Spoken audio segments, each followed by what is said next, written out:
पाहिजे आणि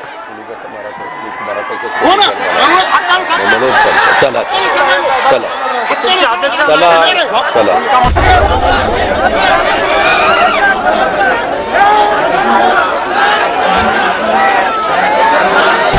तर त्या संदर्भामध्ये माझं हेच म्हणणं आहे की समाजातल्या बाहेर वाचा माझं झालं बोलतो बरोबर मी बोलतो ना त्यांच्याशी पूजा घरी आल्यानंतर त्यांना वेळ देतो मध्ये आता समाजातल्या गरीब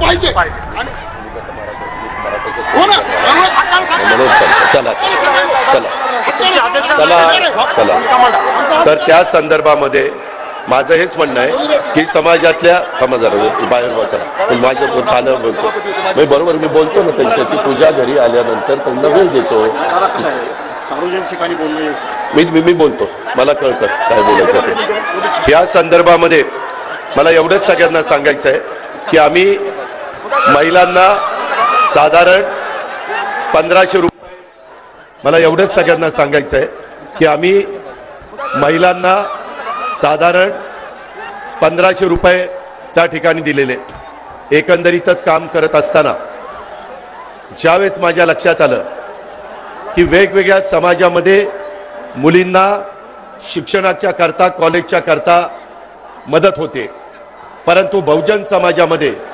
मुलींना कॉलेजच्या करता मदत होत नाही त्यावेळेस आम्ही ठरवलं की गोरगरिबांच्या घरामध्ये जन्माला आलेल्या मुलींना पण संपूर्णपणे शिक्षण घेण्याचा अधिकार आहे आणि कालच्या अर्थसंकल्पामध्ये आता समाजातल्या गरीब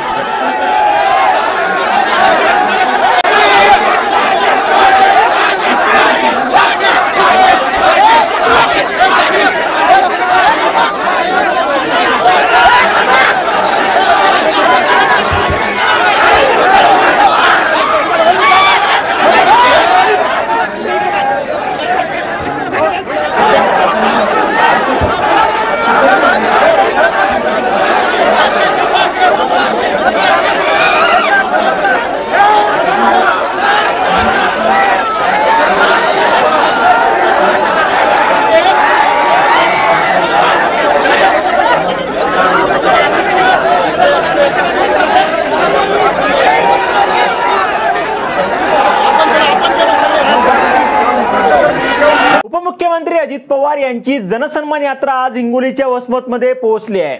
अजित पवार यांची आज वसमतमध्ये सभा पार पडली।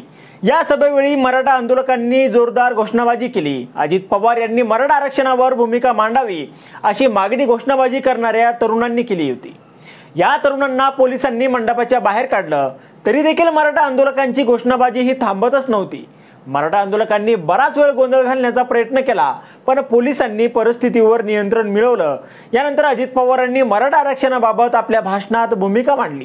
मुख्यमंत्री एकनाथ शिंदे यांच्या सरकारनं आरक्षण दिलेलं आहे।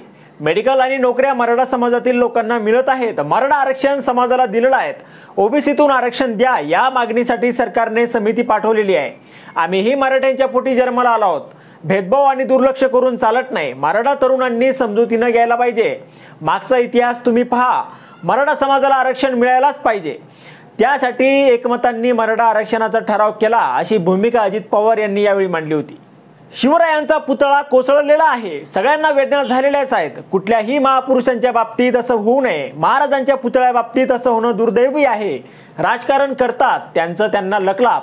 महाराज आपले दैवत आहेत। कोणालाही त्यात सोडलं जाणार नाही असं आश्वासन देखील अजित पवारांनी दिलंय। 2019ला आमदार राजू नवघरे यांना तिकीट दिलेलं। तिकीट वाटप करताना विचारपूस करून तिकीट द्यावं लागतं। 5 वर्षात येथील विकास कामासाठी 2000 कोटींची रक्कम दिली आहे। यापेक्षा जास्त रक्कम राजू नवघरेला द्यायची होती। वेगवेगळ्या गावाचे रस्ते आपण मंजूर केलेले आहेत। दफनभूमी कंपाऊंडचा निधी देण्यात आलाय। राजू प्रेमा खातर त्याला मी अधिकचा निधी देतो। तुम्ही भरभक्कम पाठीशी उभे राहा। उद्याच्या काळात तिकीट द्यायचं काय करायचं आहे। राजू नवघरेला आमदार ठेवणार नाही। पुढे त्याची अजून व्यवस्था करतो असं म्हणत अजित पवार यांनी राजू नवघरे यांना मंत्री करण्याचे संकेतही दिले। राजू नवघरेला मोठ्या मतांनी निवडून द्या असं आवाहन करत अजित पवारांनी त्यांची उमेदवारी जाहीर केली आहे। महाराष्ट्रातील शेतकऱ्यांना दिवसा वीज देणार आहोत। सोलारवर चालणारे कृषी पंप बसवून देणार आहोत। राजू नवघरे तू लढ, आम्ही कपडे सांभाळतो असं करू नका। राजू नवघरेही तिकडं आणि कपडेही तिकडंच असा टोला अजित पवारांनी यावेळी लगावलेला आहे.